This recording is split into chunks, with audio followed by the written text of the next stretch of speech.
esperándote. Sí. Hay un par de personas que ¿Quién querés que hable ya primero? van a ingresar a la sala. Recording in progress. ¿Quién habla primero? Manuel Rocha. Sí. Bueno, Vamos a hablar. Buenas tardes a todos. Estamos acá entonces para dar la continuidad a nuestro taller de Mercosur y con este pequeño atraso vamos a empezar inmediatamente esperando ganar un tempito al final. Bien, este es el primer panel con el título Políticas Económicas y Agrarias de las Cadenas Productivas de Brasil y Argentina. Y para ello invitamos dos importantes ponentes,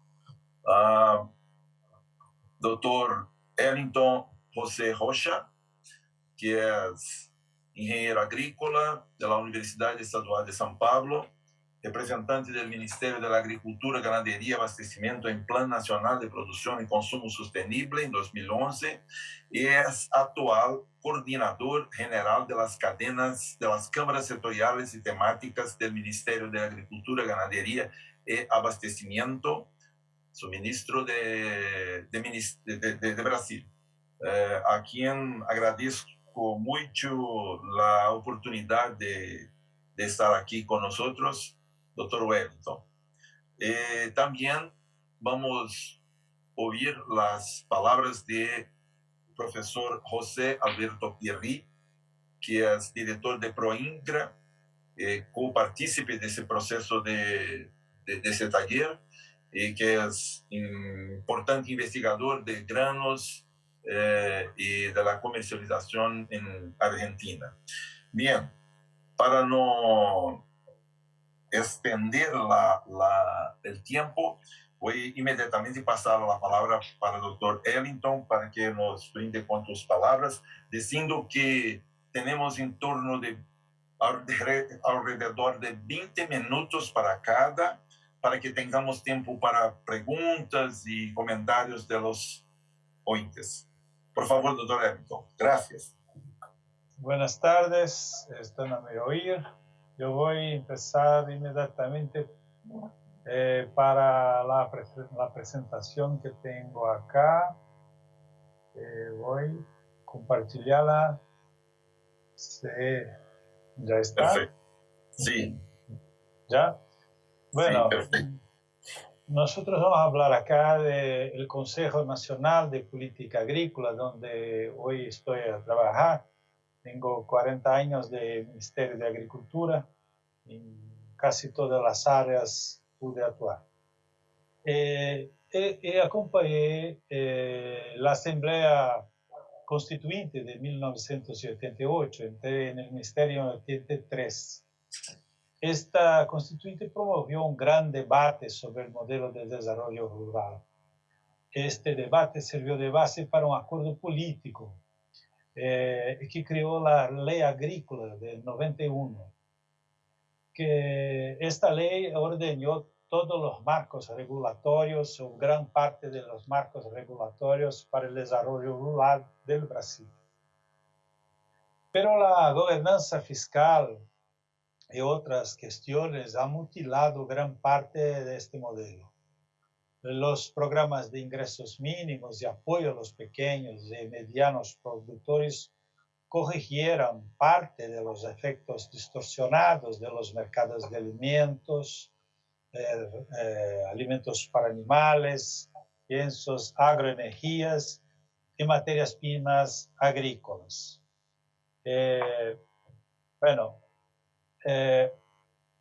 En função, por causa disto, a agricultura familiar, a exemplo do período de 2006 a 2017, ha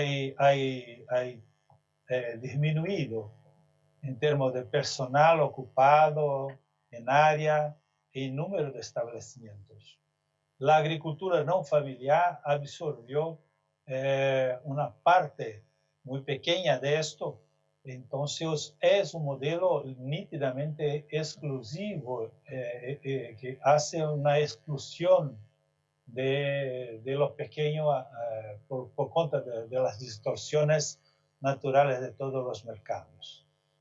Pero el encadenamiento productivo anclado en mercado interno y externo que están anclados en esto, sobrevivieron y se desarrollaron y lograron la autosuficiencia en crédito privado de los seguros. Esto que no los restó en la agricultura en verdad. Sobre todo los encadenamientos productivos anclados en la incorporación de tecnologías con alta productividad, cumplimientos normativos de calidad en escalas muy mayores y menor costo por volumen producidos. Estas fueron las cadenas que son exitosas y que podemos hablar como las que sobrevivieron a esto. Las innovaciones tecnológicas y integración de cultivo y ganadería, la generación de pastos degradados, el uso extensivo de mecanización permitieron nuevas escalas de producción, nuevas escalas muy elevadas de producción. Cuando empecé mi carrera no se plantaba más que 5.000 hectáreas. Hoy hay condominios que plantan más de 250.000 hectáreas de soya. La reducción de los riesgos de pérdida de cultivo y la competitividad en la producción de proteína animal cayeron con esto, especialmente para aves, cerdos, ganado lechero y carne, por cuenta de la expansión por los cerrados y la amplitud que nosotros conseguimos con esta fuerza de mercado que el profesor Pierri ha escrito sobre esto. Hay también mitigación a este grande ajuste en el modelo inicial. 1.200 cooperativas que son vinculadas a la agricultura que mantiene un sistema inclusive de crédito cooperativo que ya está a par con el banco estatal más grande de Brasil en operaciones rurales. Esto es nuevo. Y es nuevo también el plano Safra que tenemos este año, donde la agricultura familiar y las prácticas regenerativas también tuvieron tasas de interés controlado. El plan Safra alcanza actualmente solo 1/3 de la demanda anual de crédito rural. El resto son recursos a mercado de libre interés. Los contratos privados y el financiamiento de la producción y comercialización de insumos, productos agrícolas y agroindustriales cuentan a partir de este año de innovaciones regulatorias que reducen la burocracia y mejoran sus garantías de seguridad jurídica. Bueno, yo trabajo con una área que hace el control social de las políticas públicas agropecuarias en el Poder Ejecutivo, que está a cargo, como dice, del Consejo Nacional de Política Agrícola y sus cámaras sectoriales y temáticas. Y por eso voy a hablar un poco de esto, porque es el oído del gobierno por las cadenas, para las cadenas. El CNPA es presidido por el ministro y secretariado por la Secretaría de Política Agrícola del Ministerio de Agricultura. Son 31 cámaras sectoriales con 400 organizaciones no gubernamentales y cerca de 100 instituciones que son invitadas. Tenemos 5 cámaras que son temáticas, 950 miembros de pleno derecho, con derecho a votar y ser votados, o invitados permanentes. Esta es una dinámica bastante grande, con más de 200 reuniones anuales. Bueno, el escenario de la agricultura brasileña es de este cuadro hecho por la Embrapa, Ministerio de Agricultura y muchas otras fuentes. Y acá estamos con 30% de la área del Brasil con uso agropecuario. 66% son áreas destinadas a vegetación protegida y preservada. De esto, una buena parte de esto son áreas destinadas a preservación en el mundo rural, donde están los cadastros ambientales rurales, que son 25% están en tierras privadas de la producción. Entonces, el productor brasileño tiene que tener una porción de tierra que está involucrada en la conservación de la biodiversidad y todo más. Esto comparado con los hermanos del norte es diferente. Nosotros tenemos 66 y ellos tienen como que 20%. ¿No? Entonces, estos son los concurrentes. Estas son, yo voy a hacer con fotografías porque son líderes. Y esta política tiene a ver con personas, 950 personas son titulares de estas cámaras, más sus sustitutos son que el doble el número. Estas son cámaras que tratan de asuntos estratégicos y horizontales entre todas las cámaras, y que hacen, por ejemplo, la política de agricultura orgánica, la agricultura de sustentable, irrigación, crédito, seguro y comercialización, infraestructura, los insumos, todo esto es tratado en esta. Mas vamos a detener a las cámaras que tratan directamente de las cadenas. Estas son las cámaras que son enfocadas en seguridad alimentaria básica y dirigida principalmente al mercado interno. Claro que hay pequeñas exportaciones en cada una de ellas, pero no son tan importantes ni contan con una competitividad para el mercado internacional.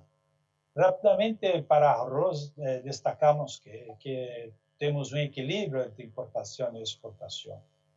Los frijoles, hay frijoles que son específicos para el mercado brasileño, el principal, carioca, no tiene mercado internacional. Hay una caída del consumo a lo largo de los últimos años, los precios son bajos, existe un potencial para diversificación agrícola en la producción y exportación de los legumbres, que llamamos acá los pulses. En el trigo hay un bello movimiento de aumento de producción. Este año vamos para 9.3, 9.4 millones de toneladas y 600.000 toneladas de esto viene del bioma cerrado. Hay una creciente contractualización de la cadena productiva, o sea, los molinos están a hacer contratos previos con los agricultores para la producción de trigo, porque el productor brasileño no cree mucho en esta cultura, porque ya tuvieron malas horas con esto. Hay una variedad transgénica argentina que podría ser de interés para los agricultores brasileños y mejorar la competitividad de las áreas de producción actualmente marginales.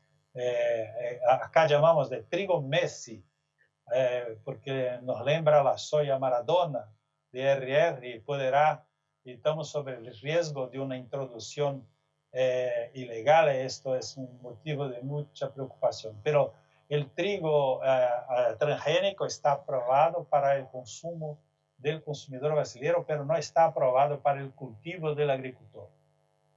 Yuca es una cultura de la biodiversidad brasileña, de la Amazonia, y tenemos una producción muy interesante de 18 millones de toneladas, que hay mucha innovación industrial, el amido, las formas industriales de utilización están avanzando mucho.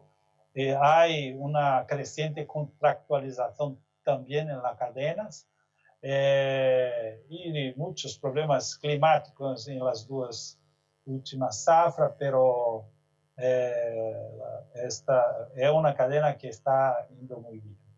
Bueno, el negocio de mercado interno va por todos lados. Hay esas cadenas que son los cítricos, las frutas. Acá exportamos bastantes cítricos y algunas frutas, pero el Brasil no es grande en estos, ni las verduras, ni las frutas. Brasil es el 27º país productor de frutas y las flores y plantas ornamentales mal para el mercado interno. Acá también las pecuarias que están emergiendo, ¿no?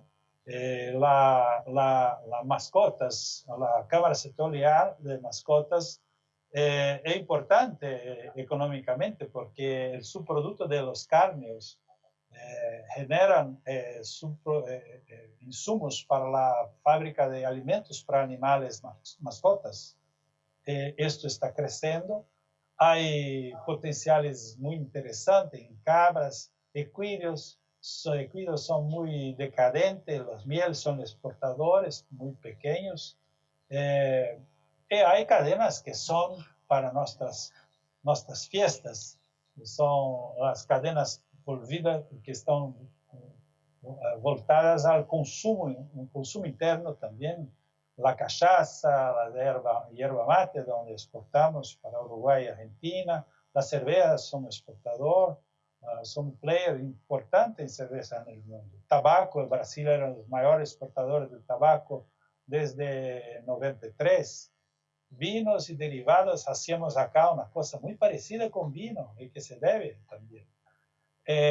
Agrosilvicultura tiene un potencial muy grande. Nuestra política agrícola no fuera muy feliz en estas culturas, pero tenemos acá la silvicultura. Brasil es un buen exportador, un mayor exportador de celulosa, pero las otras estamos ainda aún pensando cómo hacer mejor. El caucho, Brasil el caucho y cacao son plantas de la biodiversidad brasileña y somos importadores de caucho y de cacao.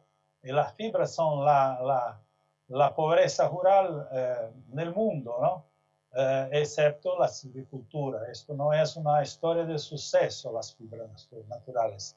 En plena era de economía verde, tal, pero las fibras sintéticas hacen una concurrencia casi desleal con las fibras naturales.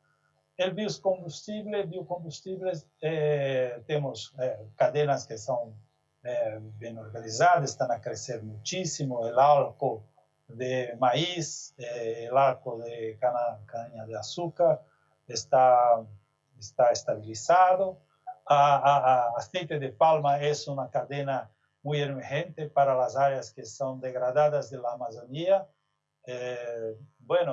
Maíz y sorgo entra acá porque son productores de álcool también, y el biodiesel es estratégicamente muy importante para el complejo agroalimentario brasileño porque es la oportunidad de ampliar el esmagamento está en el biodiesel, no en el combustible, no en el óleo, en el aceite comestible. Las proteínas animales que tenemos buenas competitividad, está acá. Son exportadoras. De esta, la que está la producción pesquera y leche no son tan fuertes, pero tiene gran potencial de organización de leche y de expansión la producción, especialmente la acuicultura. Hemos terminado un plano para ampliación de acuicultura. Brasil tiene un gran potencial para acuicultura, no para la pesca. La pesca de captura no es buena, no tiene la competitividad, nuestra flota de barcos son artesanales y hay mucho problema aún para ampliar las exportaciones. Las carnes de res, el Brasil y Argentina son players internacionales importantes. Estamos como que abatiendo más de 600,000 reses solo por mes para el mercado chino. Y hay una demanda creciente en esto. Aves de cerdos es un ejemplo de suceso que queremos usar para otras cadenas para que podamos usar el modelo de organización para otras cadenas. En el ganado, quiero destacar que la integración cultivo-ganadería, que hay la intercalación de cultivos anuales con gramíneas y las prácticas, esas prácticas son regenerativas. Y con esto podemos dar un poco más de competitividad en el arroz, en el frijol, en el maíz, la soya, el sorgo. Estamos haciendo como que hay una interacción entre las cadenas que es muy importante para el equilibrio económico y la sostenibilidad de estos sistemas.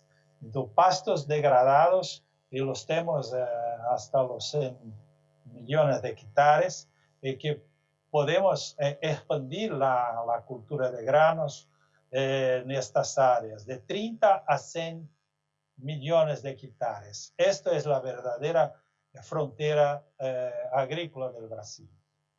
Na avicultura y porcicultura hay un sistema de integración bastante interesante porque son taller de negociación entre las agroindustrias y los productores que incorpora la actividad principal de una empresa no agroindustrial con aquellas que están vinculadas a ella en el ciclo ciclo productivo. Con esto, empezó en la región sur, hoy está hasta el centro-oeste, el sudeste, y es una cuestión estratégica y llave para el suceso de las aves de avicultura y porcinocultura. Por eso estamos exportando a más de 170 países esta proteína. Existe el potencial de ampliar el sistema de integración inmediatamente para la agroindustria de piscicultura, cultivos permanentes y otras cadenas están a estudiar. Esto puede reducir los riesgos legales y mejorar su competitividad, porque la relación en la agroindustria con los productores, especialmente los pequeños, son delicadas desde el punto de vista legal. Pasando finalmente para las commodities, que acá están: maíz, sorgo, algodón, derivados de soya, azúcar y alcohol, son las culturas que permiten a nosotros un equilibrio cambial estable hoy. Más de 50% de nuestra balanza de exportación está acá. Son producciones de centenas, en maíz pasamos ahí a 113 millones de toneladas. Y tenemos una posibilidad de expansión de esta producción de invierno muy grande, porque la área de soya toda puede ser plantada. Esto implicaría inmediatamente más que doblar la área de maíz. Hay una tendencia de mercado interesante, y ella es estratégica para nosotros, para el mercado interno, para el crecimiento, para la producción de carne de aves de cerdos. Y la demanda internacional está creciente. Creemos que vamos a aumentar la producción de maíz bastante significativamente en los próximos años. Creo que tiene un potencial bastante interesante, y por muchos años el maíz, un saco de una bolsa de maíz era más barata que un Big Mac. Hoy esto está diferente. Bueno, la producción esperada para el próximo siglo es de 125 millones de toneladas, y la soya tenía algo en torno de 150 millones de toneladas, en 42 millones de hectáreas. Para el próximo año hay perspectiva de disminución de ingresos para el próximo año por ajuste de costos. Los costos este año han superado bastante los anteriores. El mercado europeo se projeta con discutibles argumentos ambientales, medioambientales de reducción. Nosotros no lo creemos en la posibilidad de ampliar el fornecimiento para el mercado europeo, porque hay mucha protección y hay tesis terribles contra la soya, como que se fuese plantada en la Amazonia. No, son plantadas en el bioma cerrado. 5% de la soya viene de la vacía Amazonia, la vacía amazónica, y no tiene nada que ver con esto. La política de uso de biodiesel definirá, como dice mayores incrementos en la molienda de granos y la producción de aceite. La cultura tuvo una expansión muy estudiada de 460% desde 76. Tuvimos problemas de este año, las exportaciones están muy buenas. Creo que es una cultura que está firme, pero no hay sobresaltos de producción de soya, porque el mercado no tiene espacio para esto. Bueno, en función de esta historia del agronegocio brasileño y sus sucesos y fracasos, hay hoy un parque emergente de empresas agrotecnológicas apalancadas por innovaciones agrodigitales que nos lleva a proponer en las próximas semanas una nueva cámara temática sobre el tema. Ya tenemos 5 cámaras, vamos a tener 6 cámaras.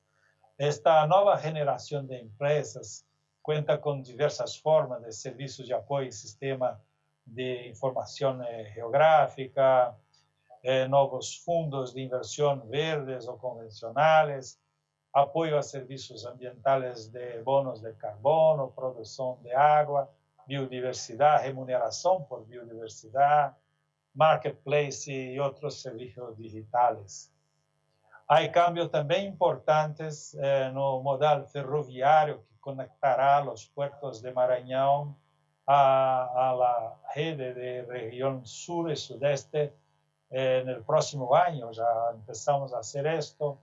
Y hay un conjunto nuevo de puertos que denominamos Arco Norte, que superan al 27% de las exportaciones de commodities agrícolas. Esto es mayor que el puerto de Santos, que es un gran puerto brasileño. Los bioinsumos y otras aplicaciones de agrobiología migran de la agricultura orgánica al manejo del suelo fitosanitario con nuevos protocolos para el registro de estos productos y su producción en finca en la producción convencional. Entonces, estos son algunos de los beneficios que el agro soportado por el mercado ha traído para el Brasil, pero hay beneficios también que nos llevan a hacer programas sociales de soporte de rendas y soporte al pequeño agricultor, porque hay también la pobreza y la miseria rural en el Brasil, que es una cuestión muy grave. Gracias, espero no ter utilizado mucho más de lo que debería del tiempo.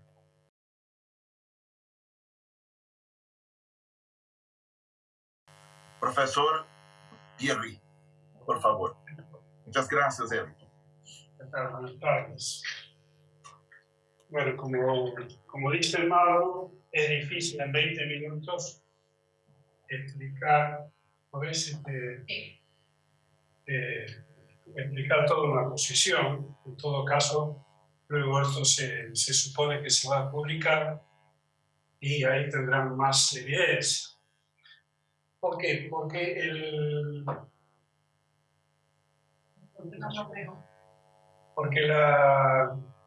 La pretensión mía es, en esta exposición, es tratar de explicar un poco las razones de la evolución de la producción de granos y de carne a lo largo de las últimas décadas en nuestro país, entendiendo que la evolución de producción de estos artículos, carne y granos, está vinculado decisivamente al mercado internacional y tomando en cuenta también que todo fenómeno económico, social, tiene cantidad de causas. En este caso es buscar explicar más allá de la visión dominante que hay en la actualidad en nuestro país, supongo yo que en Brasil y en Uruguay debe ser parecida, acerca de que el determinante de la evolución de la producción de granos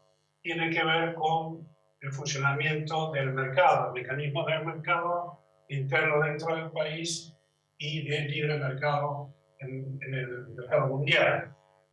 Entendiendo eso, digamos, solo referido a los granos, el producto de exportación en nuestro país, y también en relación a esta característica de que no se puede hablar en solo un aspecto, el conjunto de determinantes de la producción de granos.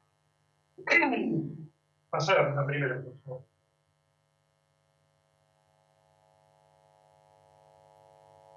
Y la discusión es discutir un poco la visión predominante de las entidades representativas del agro pampeano sobre la evolución de la producción de granos en nuestro país. A lo largo del siglo XX hubo distintas visiones de la ortodoxia liberal en cuanto a cuáles fueron las razones del estancamiento agrario en nuestro país desde los años 30 a los 60 y algunos la llevaron hasta los años 90, y cuáles son las razones del crecimiento posterior. El fenómeno de la agriculturización y del crecimiento en gran medida ligado a la producción y exportación de soja. Seleccioné algunas de las opiniones más representativas sobre la evolución de la producción de granos de nuestro país a lo largo de buena parte del siglo XX, después de la Segunda Guerra Mundial. Por ejemplo, quien fue ministro de Economía de nuestro país, Domingo Cavallo, Moonlight y Domenech, son otros autores junto con él, está la visión prevaleciente que una política de aislamiento de la economía nacional, de sustitución de importaciones, de poner límites al comercio internacional, fue una de las razones del estancamiento en la producción de granos. Que sería el primer texto. Norberto Ras lo lleva también al tema de la política interna, no solamente del aislamiento exterior, sino una política, como se anima a decir de Norberto Ras, que fue presidente de la Academia Nacional de Agronomía, decir que fue producto de una política estatizante, llega a definirla como una política socialista que había regulado en exceso la producción y que esa habría sido la causa del estancamiento agrario. Y lo contrario sería lo que señala a partir de los años 90. Durante la presidencia de Menem y la aplicación de políticas de carácter liberal habrían dado origen a ese boom agrícola que habría superado el estancamiento que vendría desde la Primera Guerra Mundial hasta los años 90. La desregulación total en materia económica interna y la apertura al mercado mundial habían dado lugar a ese boom en la producción de granos, que se combina con la posición, digamos, de Héctor Huego, que es para los que no lo conocen, es el director del suplemento rural del diario Clarín, que señala que eso habría posibilitado el fenómeno de la aparición de los agronegocios. Él y su amigo Héctor Ordóñez fueron los grandes difusores del agronegocio en nuestro país. Habría sido una política de la regulación en materia interna y externa lo que habría dado lugar a ese crecimiento tan importante en los 90. Esta es la visión predominante, vuelvo a decir, en materia de las entidades del agro, de las corrientes liberales en materia política, en la actualidad. Y en realidad esto parte de sobreestimar, digamos, parte de, por ejemplo, el papel de los productores, es decir, que se conquistaron, digamos, mercados en el comercio internacional a partir de las mejoras en la productividad interna.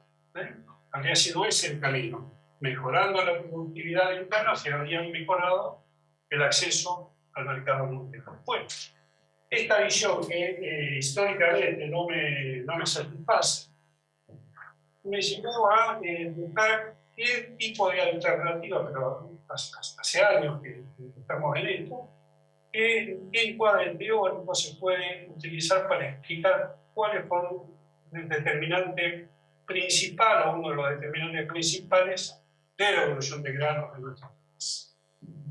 Y en ese sentido, como lo decía Gabriel Medina hoy más temprano, buscar una teoría que nos permita encuadrar el estudio de qué es lo que pasa con la producción de granos en nuestro país.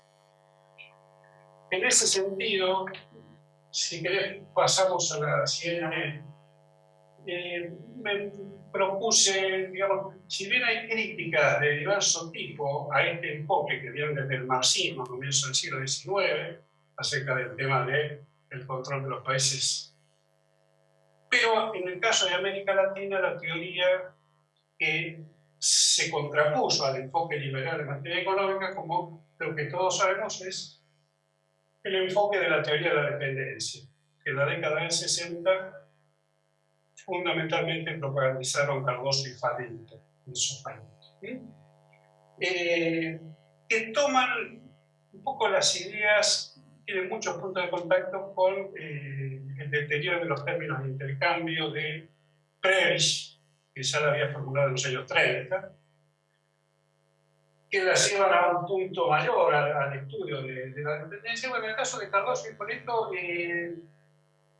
por eso digo, es muy difícil explicar en 20 minutos digamos, lo principal que extraer de las ideas de Cardoso y Fadento es plantear que hay dos formas de dependencia, que es la de aquella donde hay control nacional del proceso productivo por parte de los productores nacionales, y aquella diferenciada de las situaciones de enclave económico, cuando los sectores productores nacionales dejan de tener el control de los aspectos de comercialización y los aspectos, digamos, del diseño de la política económica en un país.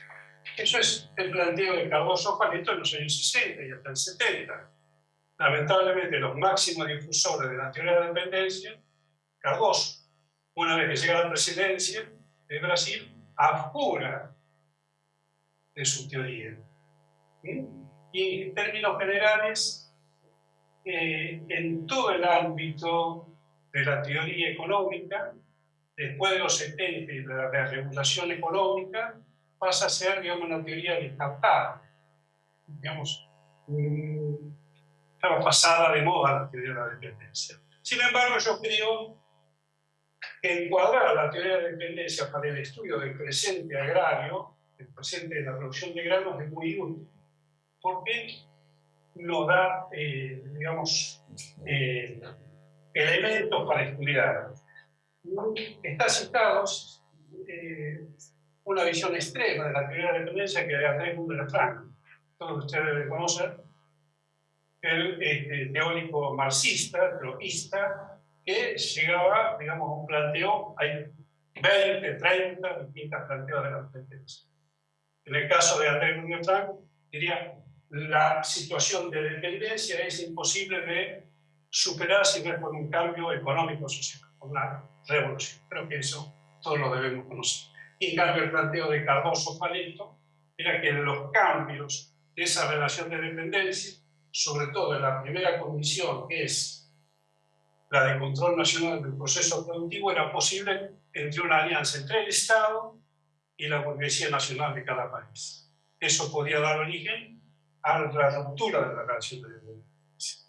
Bueno, con este enfoque muy sintético de la teoría de la dependencia, la idea es que cómo confirmar la teoría de la dependencia desde un punto de vista empírico, histórico-empírico, que nos dé los ejemplos que constaten que efectivamente hay dependencia en el comercio de granos.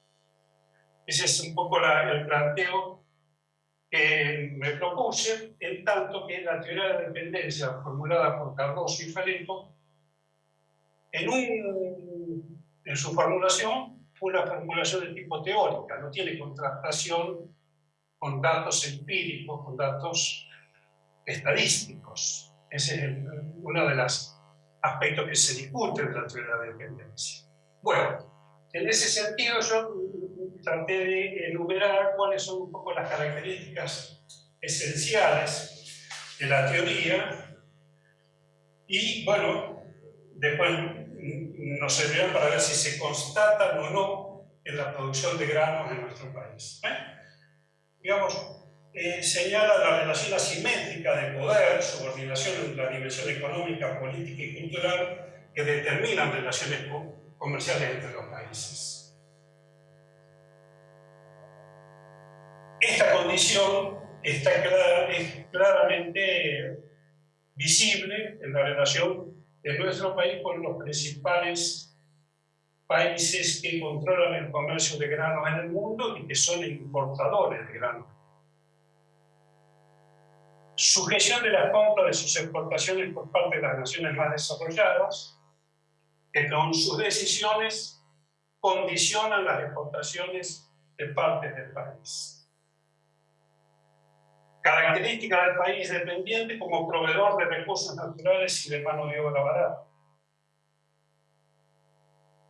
Otra característica de un país dependiente es ser pasible de presiones mediante el uso de sanciones económicas, pérdida de soberanía jurídica y, en casos extremos, por medio de la fuerza militar. En el plano de la producción, la característica es que la producción dominante está destinada a la exportación con poco o nulo consumo interno, pobre o nula integración de la actividad con el resto de la economía nacional, control de empresas extranjeras sobre la producción y comercialización de la producción dominante, legislación nacional que favorece a los capitales extranjeros, régimen de acumulación externa al país, entre paréntesis, fuga de capitales, diferencias marcadas entre la producción de enclave y el resto de la economía nacional, distribución regresiva del ingreso y desplazamiento de otros cultivos, producciones orientadas al consumo interno. Yo no sé si me va a dar el tiempo, pero yo creo que cada una de estas características se adaptan en buena medida a la producción de granos en nuestro país. Trataremos de conseguir. Bueno, la comprobación histórico-empírica, pasemos a la siguiente. Una manera es la anterior, que sea una manera más de tipo analítica de comprobar la dependencia de un país. Y otra es la comprobación histórico-empírica, les llamo yo, sobre la evolución de la producción de granos en nuestro país, que depende decisivamente de las posibilidades de exportación que tiene la África. Supongo yo que en Brasil tiene otras características. Uruguay sí se parece mucho más, a mi entender, a la evolución de la África, en cuanto a la dependencia muy fuerte de sus exportaciones. En ese sentido, la idea del atraso, del estancamiento agrario argentino, que muchos atribuyen al peronismo o a la sustitución de exportaciones en la década de 30, fundamentalmente, repito, hay variados factores que explican, pero fundamentalmente tienen que ver con un cambio en el mercado mundial, cosa que ya se ha dicho en esta mesa anteriormente. En la ronda GATT del año 1947 se estableció un sistema de protección de los mercados europeos y de posibilidades de subsidio por parte de Estados Unidos a sus exportaciones y a sus producciones. es un mercado mundial regulado por el Acuerdo General de Tarifas y Aranceles. En ese mercado, Uruguay y Argentina quedan fuera del mercado mundial. Quedan fuera del mercado europeo, como ya lo hemos repetido. Esa situación explica fundamentalmente el estancamiento de la producción de grano en nuestro país. Empieza a cambiar alternativamente en favor o en contra a partir de decisiones de política económica dentro de los países más desarrollados, los que no son simétricos con nuestro país. Por ejemplo, la política que inaugura Nixon en el año 71 es una política de abandonar la política de subsidio a las exportaciones y a la producción interna, van a estar vinculadas con una crisis de la agricultura soviética, o sea, otro país con mayor poder asimétrico respecto a nuestro país, con la crisis mundial del año 73 y una elevación de los precios y las posibilidades de aumentar las exportaciones de una manera significativa. Eso, vinculado con la misión Gebel que envía el gobierno en el año 74 a la Unión Soviética, van a provocar un aumento importante de exportación del 30-40% que tiene desde 2 o 3 años. Junto con esto está nuevos destinos de la exportación. Países en desarrollo de América, de nuestra América, pasan a ser los principales destinos. Bien. Una situación favorable, que digamos quizás es la de mayor claridad en la muy rápida reacción de la producción y exportaciones de nuestro país, es el boicot de nuestro país a Irán, de Estados Unidos, Estados Unidos a Irán, luego de la Revolución Islámica de 1979 y a la Unión Soviética a partir de su invasión a Afganistán, que provocan frente al boicot norteamericano un aumento muy significativo en cuestión de 2 o 3 años de las exportaciones del país. Tengo los datos ahí, pero no tenemos tiempo. La Unión Soviética se va a transformar ante el boicot que produce Estados Unidos por ejemplo, en el 90-95% de las exportaciones del país en el año 81 de nuestro país van a la Unión Soviética. La producción era de 8 o 9 millones de toneladas destinada a exportación, pasa a ser de 14, 15 millones de toneladas en cuestión de 2 años. Esto también se ve acelerado por una política agraria liberal que lleva adelante el secretario de Agricultura de Ronald Reagan en 1981, que elimina otras restricciones, otros subsidios a sus exportaciones, programas de Loan Rate que eran característicos. Bueno, en la Argentina del 80 al 87 tiene un crecimiento muy importante de sus exportaciones, que tienen un freno cuando Estados Unidos abandona esa política en el año 85, ante protesta de miles y miles de agricultores norteamericanos que protestaban contra el gobierno de Reagan por la política de regulación que se estaban imponiendo. Estados Unidos vuelve a subsidiar sus exportaciones, vuelve a tener política de sostén interno y eso deja fuera del mercado en buena medida a nuestro país en el comercio mundial. Muy bien. En los 90 esa situación se recompone a partir de un cambio en el mercado mundial que tiene que ver con la aparición de China, luego India, Pakistán, Bangladesh como principales importadores de granos. Cambió el mercado mundial y sobre esa base nuestro país tiene un crecimiento tan importante. Y también es muy importante la Ronda Uruguay del Gas de 1994. La Ronda Uruguay del Gas de 1994 liberaliza el comercio, quita restricciones que ejercían los países más desarrollados y eso está también vinculado directamente con el boom sojero en la segunda mitad de los años. ¿Sí? Eso, más las inversiones extranjeras, en muy poco tiempo, entre el 92, 93 hasta el fin de los 90, van a tratar de usufructuar el mercado interno en cuanto a la producción de granos. Se instalan en nuestro país las plantas industriales más grandes del mundo por parte de compañías norteamericanas principalmente.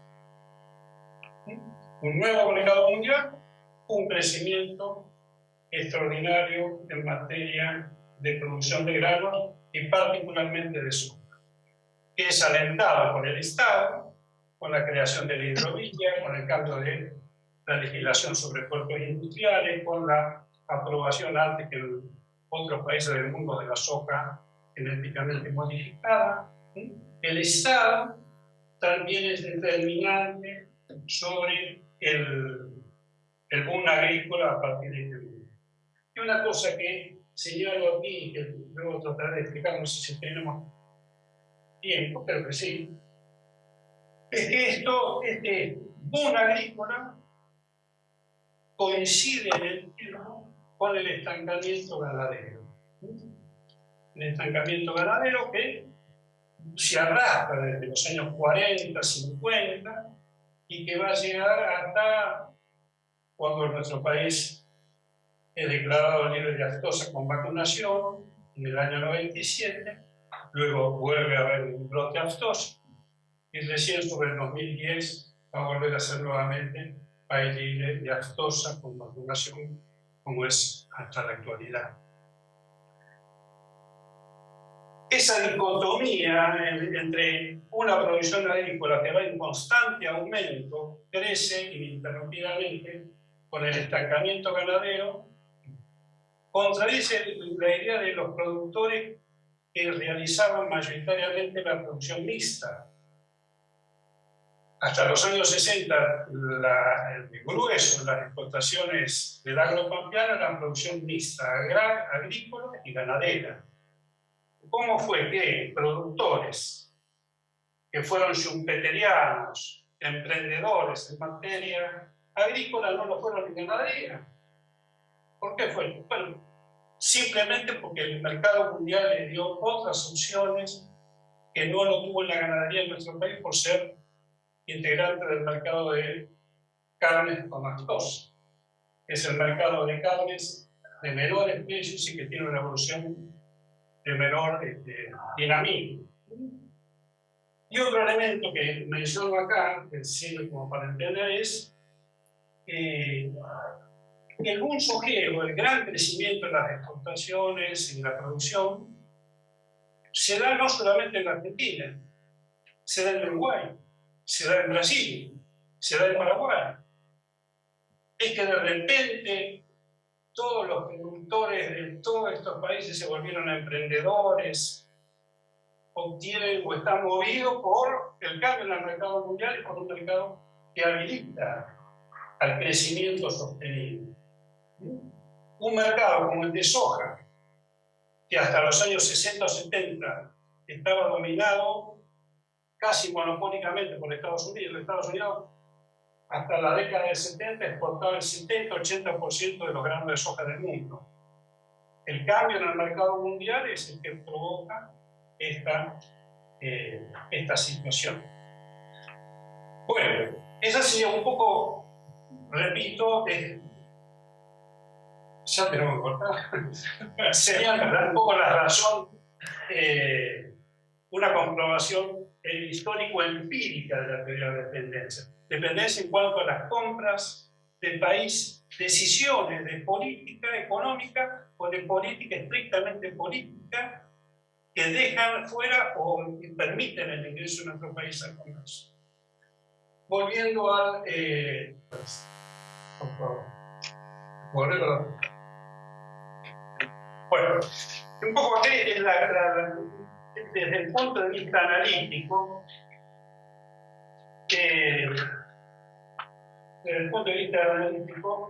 es cierto que nuestro país tiene una relación asimétrica con los Estados Unidos, con los países de Europa, con China, en cuanto al comercio, la capacidad de definir el funcionamiento de sus exportaciones. Evidentemente que sí. Como ya señalamos ejemplos empíricos o ejemplos de China que en algún momento deja de importar porotos de soja, aceite de soja, por ejemplo, para que se importe solamente granos para procesarlo en China. Define la situación porque es un poder asimétrico, una situación asimétrica. Es proveedor de recursos naturales y de mano de obra en nuestro país, para China y para los Estados Unidos. Y yo entiendo que sí. Las principales empresas que dominan las exportaciones de grano y derivados en nuestro país son empresas norteamericanas que producen soja en Estados Unidos.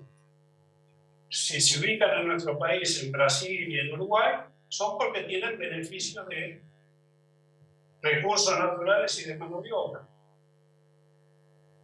Ya vi. Sí.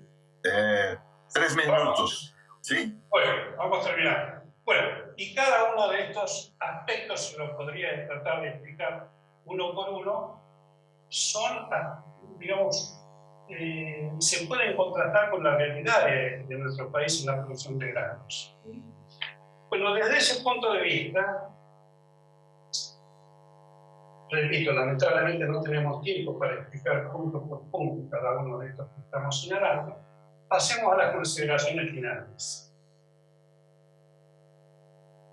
Bueno, la primera consideración, reflexión final es en el debate sobre el enfoque ortodoxo en materia económica, es que parte de una premisa falsa, de que la conquista de mercados en el comercio internacional depende de un mercado donde hay igualdad de condiciones entre países desarrollados y subdesarrollados o dependientes, donde la eficiencia productiva y la asignación de los recursos está premiada por el mercado mundial y por el mercado interno también. No existe el libre mercado que funcione en forma tal como lo plantea el enfoque ortodoxo. El papel de los grandes, de los países más desarrollados, de las empresas multinacionales, hace que uno no pueda creer en la idea de un mercado que premia la eficiencia. Frente a eso, digamos, la tercera reflexión es entender que es el planteo ortodoxo en últimas, que gracias al empresario schumpeteriano, emprendedor que invirtió a riesgo, se consiguieron los mercados de China, de la India, de Pakistán. Es un error absoluto en cuanto a entender que así funciona el comercio internacional.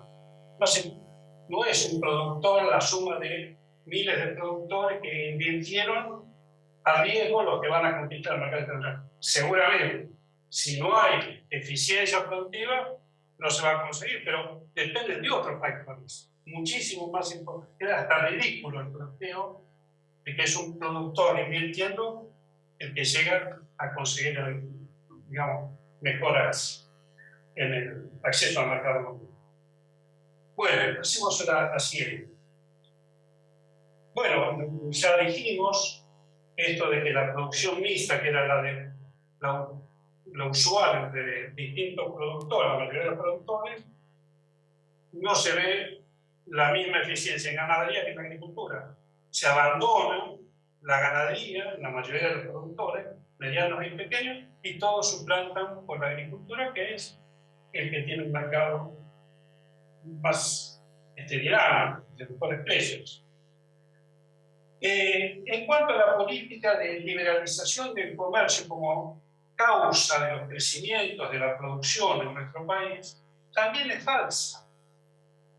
Es una ignorancia de cómo funciona el mercado mundial.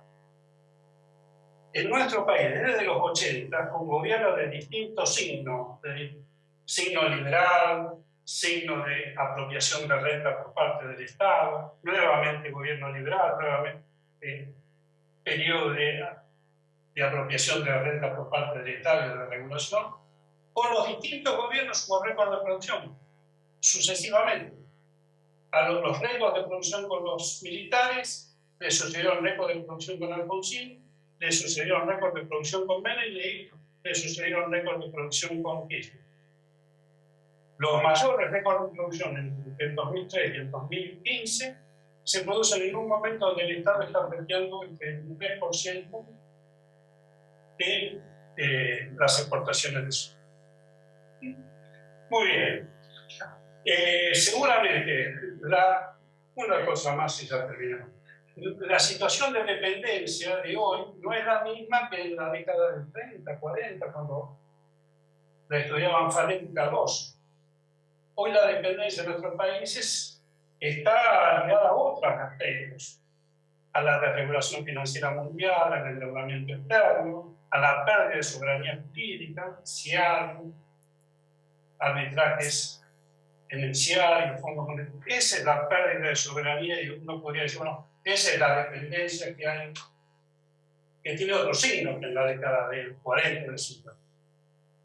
Bueno, por todo esto, un poco lo que decimos, o lo que trato de decir, es que la teoría de la dependencia, si bien no se adapta exactamente a lo que es hoy la dependencia de nuestros países, igual que en la década de 40 o 50, sí es un instrumento válido para aplicarlo al estudio de la evolución de la producción de granos en nuestro país. No tomarlo en cuenta y suponer que el mercado mundial es libre es condenar a nuestros países a, digamos, ser juguete del destino del mercado mundial.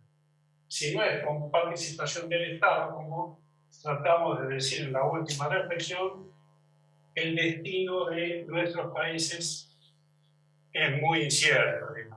Si no hay acción del Estado, el diseño de las políticas dentro de nuestros países va a estar fuera, como señalaría la imposibilidad de organizar dentro de las fronteras un sistema autónomo de autoridad, como lo decía Nelson, Faleto y Cardoso. Cuando un país deja de tener el control del diseño de la política, pasa a ser una economía aislada. Cuando lo deseable sería ser un país independiente en materia económica. Bueno, muchas gracias. Hasta aquí tenemos. Bien, muchas gracias. Miles perdones a usted, Pierre, a Ellington y a todos los presentes porque no tenemos tiempo para preguntas y comentarios.